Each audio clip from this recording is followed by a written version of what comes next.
I see you. All right, so this is another edition of NASET TV. We have Dan and Trish sharing a screen, Brett, Wei, and last but not least, Annette.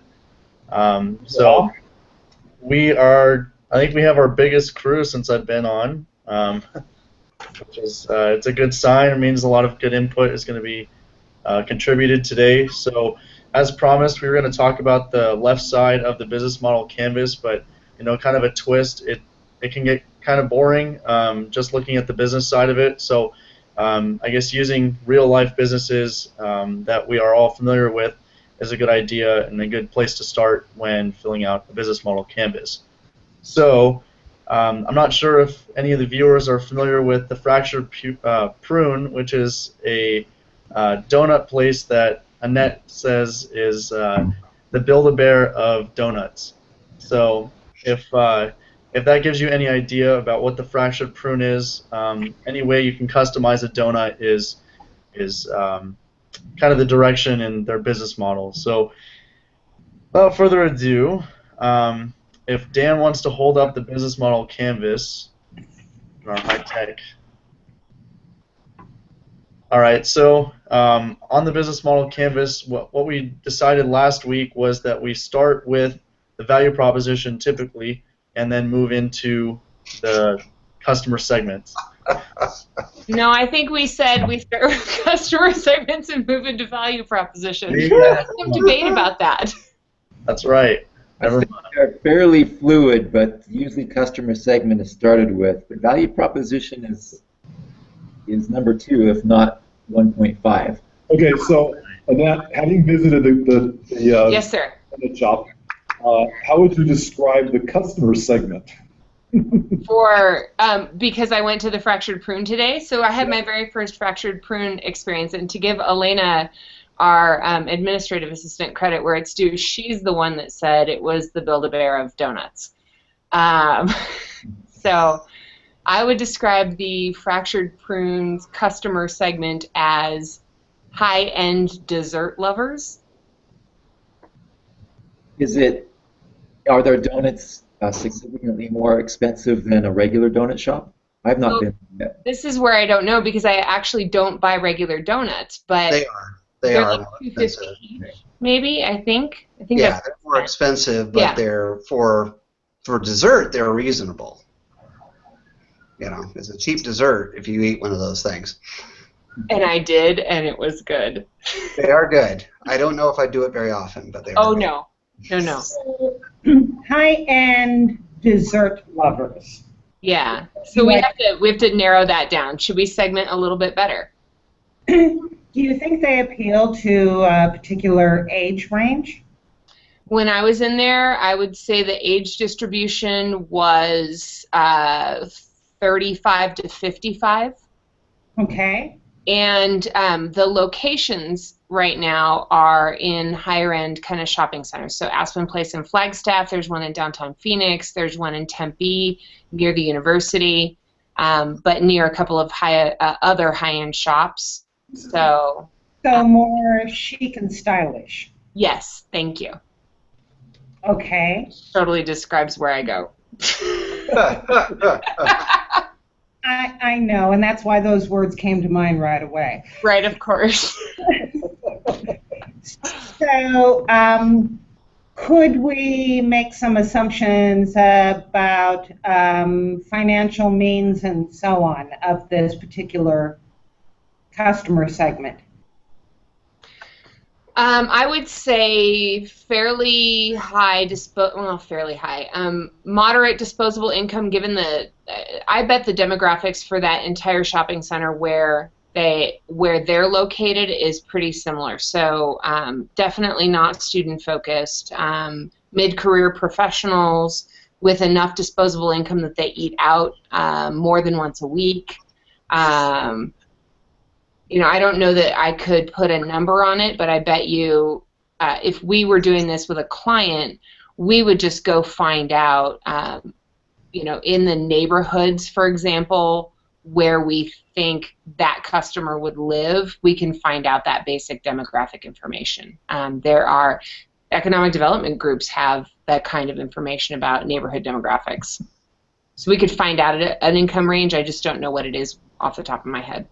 Yeah, but I would say, even though it's in these higher end places, the demographics of it, it's cheap enough. If it's $1.50 for a donut or whatever it is, or $1.85, your college students can afford that too, and they're going to go nuts for it if it's close enough to campus or if it's something that they're aware of. So yeah, I know I see their strategy in putting it in some of these higher end places, but their actual product is not very expensive. So I think the student, there's a college student demographic that you could appeal to, and a family demographic that, again, the kids are going to go absolutely nuts. They go in there and they get to basically see their donut being made, which they do, and I can put sprinkles and honey and chocolate sauce on it. Awesome. Yep, I'm taking my kids there this weekend. Yeah. So their value Brett, proposition? I was going to say, Brett, that actually leads us into the value proposition. So what might the value proposition of fractured prune be, particularly as it compares to somebody like Dunkin' Donuts or grocery store donuts? So there's certainly a novelty aspect to this, versus Dunkin' Donuts, but there's got to be more to have repeat customers. So what is it? I'm not a donut eater, so I don't know. What is it? Well, they're entertainment. They're in the entertainment business, and our friend Jim Hunter always talks about, restaurants and these types of establishments being in the entertainment business, and they are. And their value add, maybe they make a better donut. You can argue about that. They're pretty oily, but there's the entertainment value of the process. You see the donut cooking, you go through the figuring out what that is. Their value add is it's an experience. It's the donuts are good and you can get what you want, but there's a whole ordering experience that you go through, because you look at the wall of donuts that you could possibly make that are they're ones that they've already made up, and then you could just go make up your own if you really wanted to.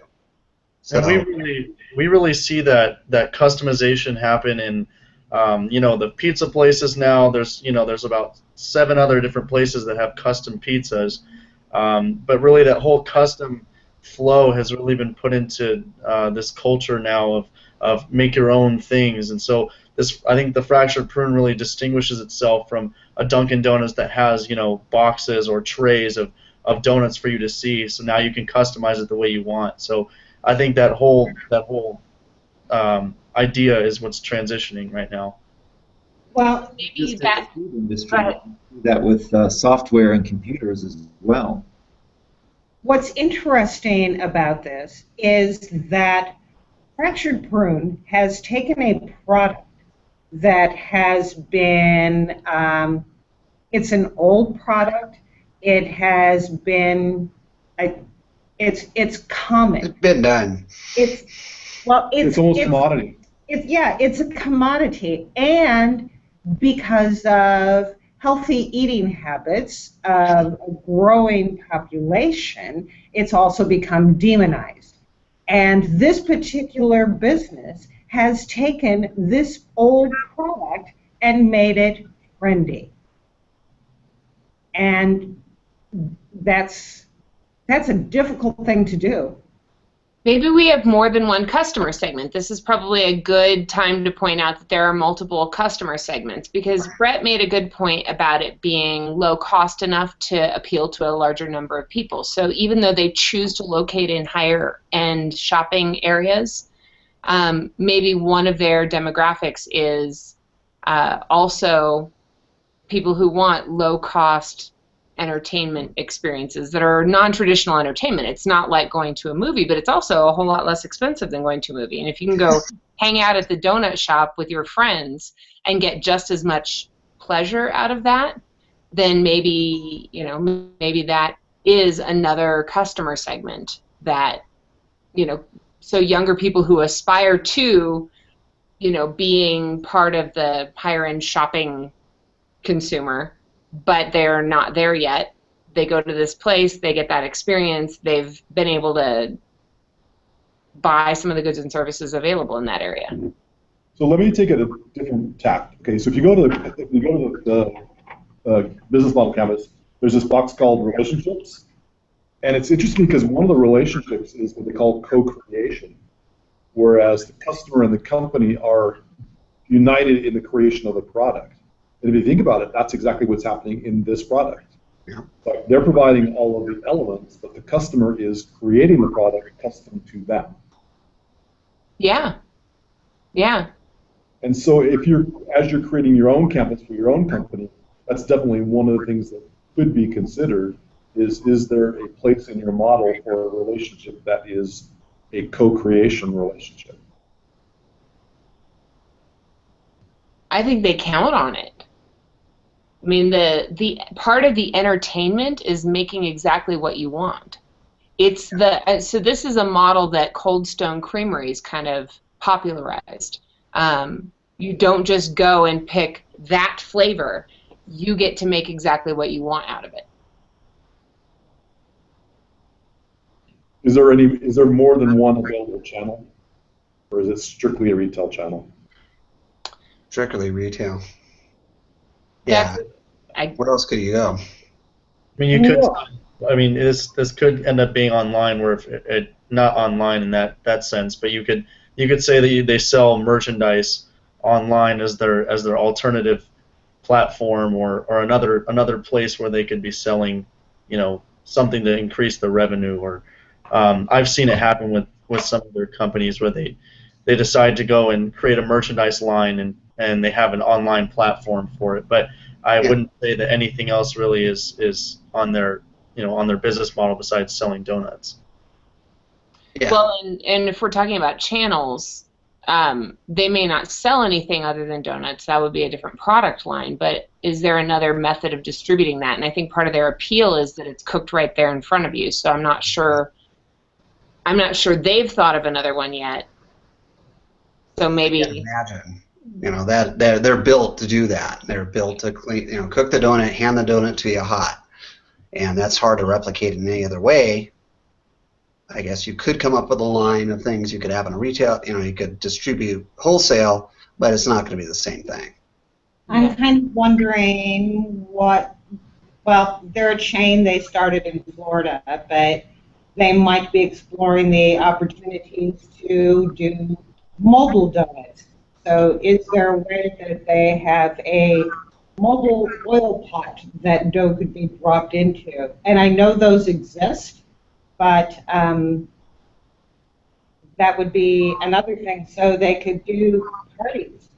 Yeah. Functions. Yeah. They could do kids' parties. Fairs. Yeah. Well, they could sell. Yeah, they can sell. It depends. They're already probably a franchise operation. Does anybody know if they're franchise or corporate? They're franchise. Oh, okay. They're based out of Maryland. Oh, okay. Did everyone freeze? So the other streams being strictly retail sales with the potential for some kind of, I don't know, ancillary equipment, ancillary products. Key activities besides making donuts? I didn't hear you. Cut out for a second. I didn't hear what you asked. So. Sorry. Are there any other key activities besides making donuts?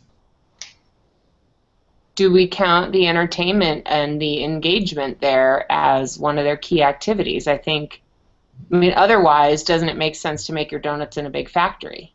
I think the way they interact with customers is probably one of their key activities, and it's probably part of the selling point.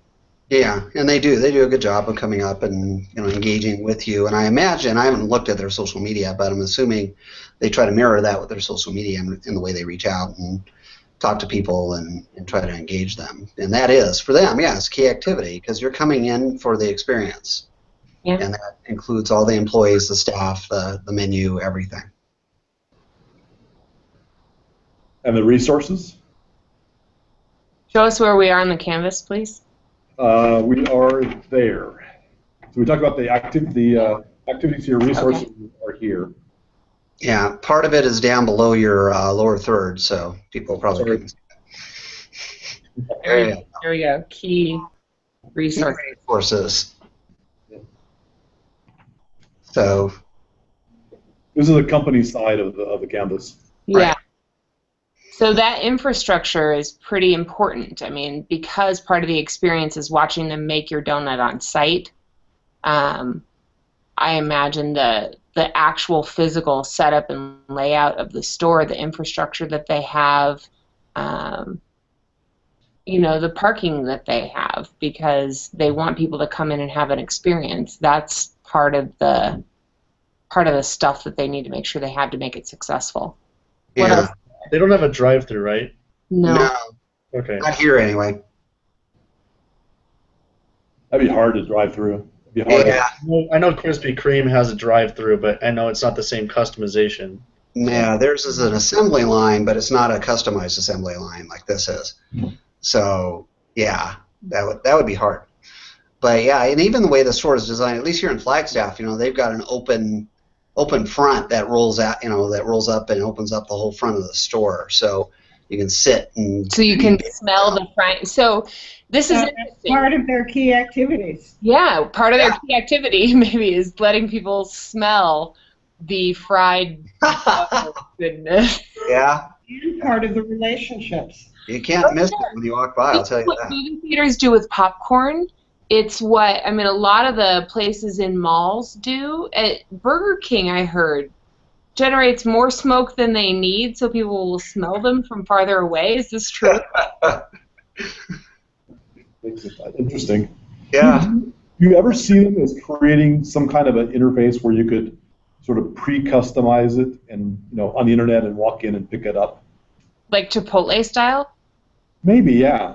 I wouldn't be surprised if they worked on that. Maybe.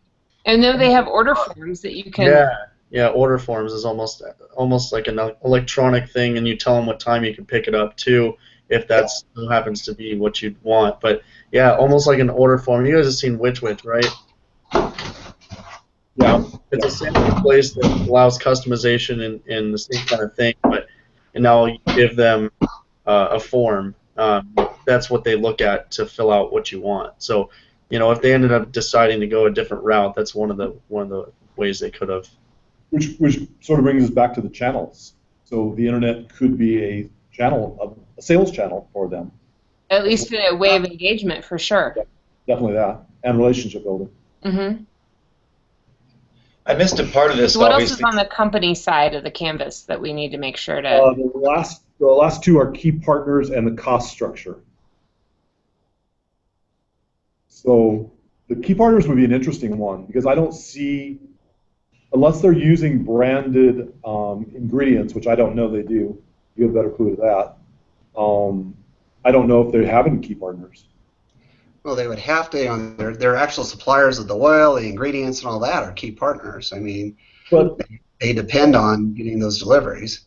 yeah, but that would seem like commodity stuff. That the partners wouldn't be all that key. That they'd be able to replace those individual partnerships if they needed to.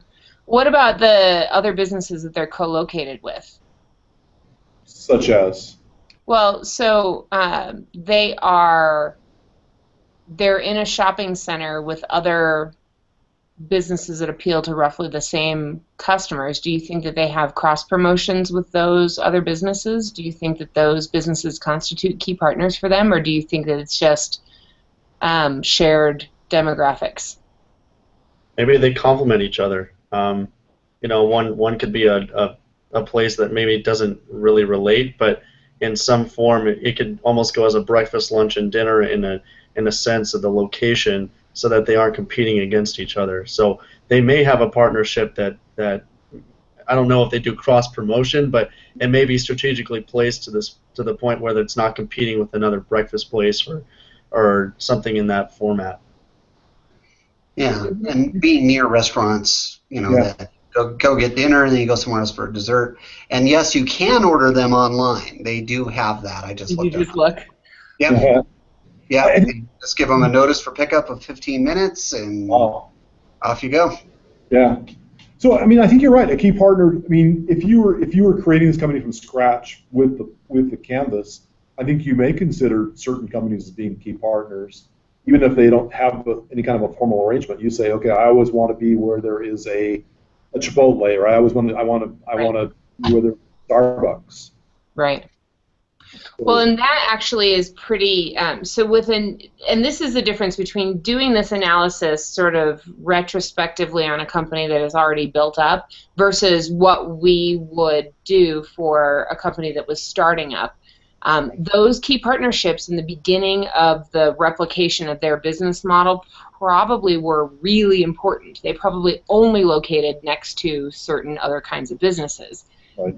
Now they're more of a name, they're more established, now it's more of a destination, so they don't have to hold on to that so tightly. But for a startup or for a company that's just starting to scale, those key partnerships could be critically important. And so it would be interesting to see if there was a pattern to their first 10 locations. Were they always next to Starbucks? Were they always next to, right now they're next to a Grimaldi's, but that's local-ish. So maybe they were always next to a high-end, pizza place or something like that. Do they serve only donuts, or do they have coffee and drinks as well? They do have coffee. Yeah, I don't know that they make a big deal out of the coffee, because I walked in, I saw the word coffee on the menu, but it was like an afterthought in the bottom right-hand corner, and like 10 by 5 feet of pictures of donuts. Yeah, the other thing that wouldn't be all that recognizable is it possible that one of their key partners in the beginning, or still, is the manufacturer of the donut making machine? Maybe. That's totally possible. And actually, because it's on display and it looks a little bit different than anything I've ever seen, maybe it is a unique attribute that they have. So, that's a good point. The key partnerships could be pretty creative. I had a client who was a bakery diner, and I got to participate and watch in making donuts. So I'll have She's an expert. No. So I'll have to go. I am an expert donut eater. I'm a novice, but I'm going to practice. What was it? The last piece of the canvas, which is right there, opposite the revenue piece, is the cost structure. How would their cost structure be different, interesting, an issue? What would you put on the canvas for cost structure? Well, definitely. They need consistency between locations for the kind of equipment that they buy, and part of that is just the efficiency of operating a multi-location business.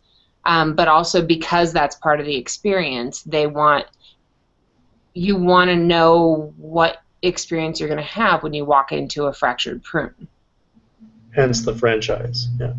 Or whatever it is, but they need consistent equipment, even if, let's say that in some parts of the country, what if it's much more expensive to acquire the same piece of equipment? I think a startup really has to pay attention to its suppliers as part of the cost structure, but a multi-location business has a different set of concerns, because if, let's say, they're Florida-based and they found their first supplier in Florida, and that's the company that they sort of built this reputation and this experience on, now they're opening stores in Arizona, and it's tremendously more expensive to ship something big and heavy to Arizona than it would be, to Georgia.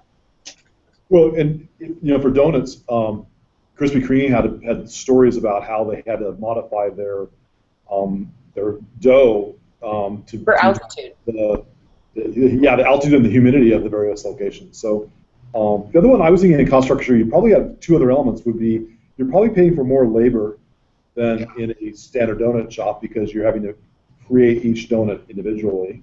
Mm-hmm. And the other element would be you're probably having a higher ingredient costs because of all the variations you have to have in stock to be able to create all of the other thing with that, though, is they're able to keep, what I heard from the video on their website was they were able to keep a lot of the customized things that they use. They wrap it up and they reuse it again versus throwing out donuts completely.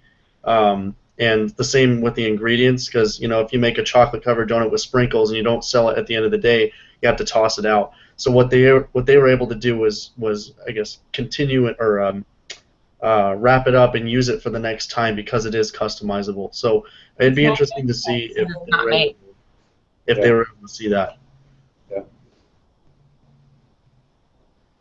Brett and Wei, you co-located and you're quiet. Well, we attempted, but we were having a hard time getting a word in edgewise there. But yeah, looking at their model, and I go with Dan. Their labor costs. You got to have somebody there to greet people, do the cash register, make the donuts, and if you have a high volume, there's a lot of staff for producing donuts, at $1.85 a piece or whatever. And they are tending to go in the higher end shopping centers, so their rent is going to be generally higher than your average donut shop, more than likely, if you're just putting them into that, looking against other similar businesses. And yeah, it's a double-edged sword with the ingredients. They got to keep a lot on hand, but they're not going to have the waste that maybe a donut shop might have generally. So. Yeah, that makes sense. So we didn't really talk much about the value proposition then, and that can happen. Maybe we spent a lot of time on customer and then skipped over to a couple of other things. So do we want to talk about value proposition in our last few minutes? Yeah, that would make sense. I mean, in the end, the beauty of the canvas is you can bounce around. It's not so linear, which is good, because sometimes something you learn in one section helps you figure out another section even.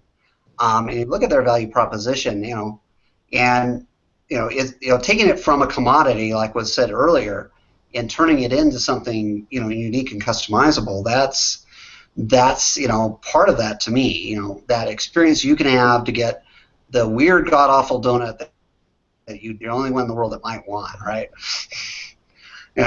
You can do that, and you can amaze your friends by actually eating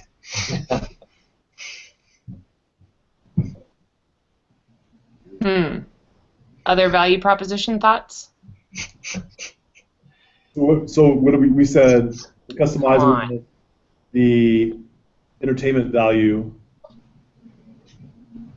I don't know. What other value propositions are there? Well, there's a social value to it, because if you just go out to Dunkin' Donuts and get a donut, you can do that on your own, and it's not that exciting with friends. But this might be something that you could make a social occasion out of. Like an Instagram post or a Facebook, something that ties or tells people where you're at that's other than, yeah, we've already seen a Dunkin' Donuts before. Yeah, nobody cares if you got a Dunkin' Donut and you take a picture of it, but you go here and these things, they look cool because they got sprinkles and cream and all kinds of stuff all over them. You can get ice cream, you can get a sandwich on a donut, so throw an egg on it. Oh. Right. Whoa. Grant, just to kind of give a little bit more of an angle on what you said you took social to mean like social media social. You said you could post Instagram. I think what Way's talking about is like you can take your friends to a fractured prune and have an experience with other people. Oh my God, be with people. Real people together. Real social. Actual social with humans. That could be both. I mean, it could be a picture while you're with your friends. Right. No, but even if, what about just your friends online that are not with you? I got a friend in Texas. I want to share the fact that I went to this donut shop and customized this donut this way. Yep. Nobody does that with Dunkin' Donuts. I do not. When I get once a year my son's pink frosted sprinkle donut, I do not put it on social media. Whee! I know. But I might. When I take them there, I want to take them there for an experience. And so, just thinking of my own customer perspective, I don't go to donut shops. I did today, and I thought instantly, this is an experience I would like to share with my kids because they will think it's fantastic to be able to get 2 kinds of sprinkles on whatever kind of frosting they want on their donuts. Hey, my 17-year-old thought that was freaking awesome. So people with children might be in their target market. I think so. It says a lot about the variety of things that we can add into the value proposition. I like the idea that we took an existing company today and walked through the value proposition so that our viewers can see an actual application of it that makes sense or adds some value to the tool as they might use it. Grant, did you have closing remarks you wanted to make? Well, as the host that so happened to have the business model canvas, you guys did a great job, and I kind of got to play in the role of you guys today. So I don't have any more comments. I don't know if the rest of you guys do. We covered it pretty much from top to bottom. I don't really have any more comments. I guess I'll open the floor. Well, I'll just say the thing that we say in every one of these NASET TVs, if you're looking for assistance with your business, visit one of the NASET offices in Flagstaff, Chandler, or Maricopa, and we've got experienced business counselors who can help you with all these tools. And I would say I would love to do this again, maybe, for once a month we go through business on the canvas or on the various canvases that people use, because I think it is really helpful to see it actually applied. I agree. And maybe one of our clients. So good idea, guys. Yep. Right. Thanks so much, everybody. Yeah. If you can find a client that wants to submit to that would be awesome. I'm sure we can find. Awesome. Thank you, guys. All right. Bye. Bye.